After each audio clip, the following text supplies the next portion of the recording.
पूरी तरीके से निराशा देने वाला बजट है। ये सरकार बचाने का बजट है। ये जो बजट है देश का, जो मोदी सरकार लेकर के आई है, वो केवल अपनी सरकार को बचाने का प्रयास मात्र है। 50,000 करोड़ रुपए से अधिक आप बिहार को दे रहे हो, 15,000 करोड़ रुपए आप आंध्र प्रदेश को दे रहे हो, तो साफ दिखाई दे रहा है कहीं ना कहीं लोगों पे प्रेशर है। आपको देश दिखाई नहीं दे रहा। राजस्थान को न ERCP का पैसा मिलेगा, न किसानों के लिए MSP मिलेगी, न युवाओं को कोई रोजगार का रोड मैप होगा। पहले पूरा फोकस गुजरात पे रहता था, लेकिन अब 3 राज्यों पे हो गया है और राजस्थान हमारा आज फिर देखता का देखता रह गया। केंद्रीय वित्त मंत्री निर्मला सीतारमण द्वारा आज संसद में केंद्रीय बजट 2024-25 पेश किया गया।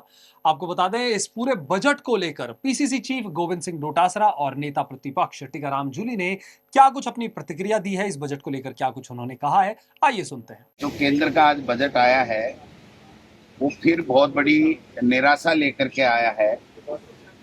आप देख सकते हैं कि उसके लिए न किसान केंद्र बिंदु था, न उनके लिए युवाओं का रोजगार केंद्र बिंदु है, न महिला सशक्तिकरण है, न गांव है, न कर्मचारी वर्ग है। पूरी तरीके से निराशा देने वाला बजट है। आप देखिए कि जो MSP की बात करने वाले लोग थे वो MSP पे नहीं बोल रहे हैं। किसान की आमदनी दोगुनी करने की बात करते थे, उससे दोगुनी करने के ऊपर एक शब्द नहीं बोलते हैं। कर्मचारियों को राहत देने की इनकम टैक्स की बात थी, वो उसके ऊपर किसी तरीके का कोई छूट नहीं दी गई है। उल्टा 15 लाख से ऊपर के ऊपर टैक्स जो बढ़ाने का काम किया गया है। और राजस्थान के लिए पूरी तरीके से राजस्थान तो गायब है। ये जो बजट है देश का, जो मोदी सरकार लेकर के आई है, वो केवल अपनी सरकार को बचाने का प्रयास मात्र है। आप देख सकते हैं कि बिहार और तमिलनाडु, आंध्र प्रदेश, उसके ऊपर इनका टिका हुआ बजट है। उनको अलग से पैकेज दे सकते हैं, लेकिन राजस्थान को न ERCP का पैसा मिलेगा, न किसानों के लिए MSP मिलेगी, न युवाओं को कोई रोजगार का रोड मैप होगा। बजट में कहा गया है कि 5 साल में 4.1 करोड़ लोगों को हम लोग युवाओं को रोजगार देंगे। तो ये तो वही बात है, वही जुमला है जो पहले इन्होंने प्रति वर्ष 2 करोड़ लोगों को नौकरियां और रोजगार देने की बात की थी। आज 11वां साल है, कायदे से 22 करोड़ को हो जाना चाहिए था। ये अब आगे के 2047 के सपने दिखा रहे हैं। इसलिए इस बजट से राजस्थान को पूरी तरीके से निराशा हुई है। कोई किसी योजना के अंदर यहाँ पर राजस्थान में पैसा नहीं दिया गया है, क्योंकि सारे के सारे जो वर्ग हैं वो तमाम वर्ग, जो चाहे किसान हो, नौजवान हो, महिला हो, गरीब हो, पीड़ित हो, पिछड़ा हो, वो सब के सब निराशा देख रहे हैं इस बजट। ऐसा लग रहा है कि ये बजट जो है ये सरकार बचाने का बजट है।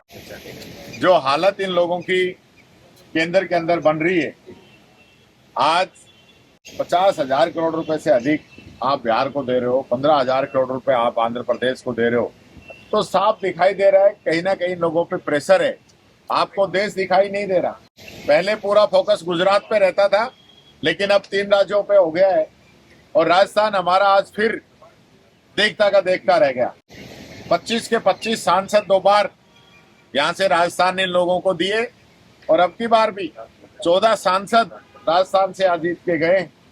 लेकिन राजस्थान की बात, राजस्थान की धरती की बात, हमारे समय के रुके हुए प्रोजेक्ट, चाहे वो रेल का प्रोजेक्ट हो, चाहे कोच फैक्ट्री का हमारा प्रोजेक्ट हो, चाहे राजस्थान को विशेष राज्य दर्जा देने की बात हो, इन सब चीजों पे कोई फोकस नहीं रखा गया है। और जो बड़े बड़े दावे किए थे पहले, 2 करोड़ युवाओं को रोजगार देने की बात थी, किसान की आमदनी दुगनी करने की बात थी, महिला सुरक्षा की बात थी, डॉलर रुपए बराबर करने की बात थी, महंगाई कम करने की बात थी, डीजल पेट्रोल और रसोई गैस सस्ती करके आम जनता को राहत देने की बात थी वो कहीं नजर नहीं आई। और ये बजट एक प्रकार से मैं समझता हूं सरकार को बचाने वाला बजट बन के रह गया।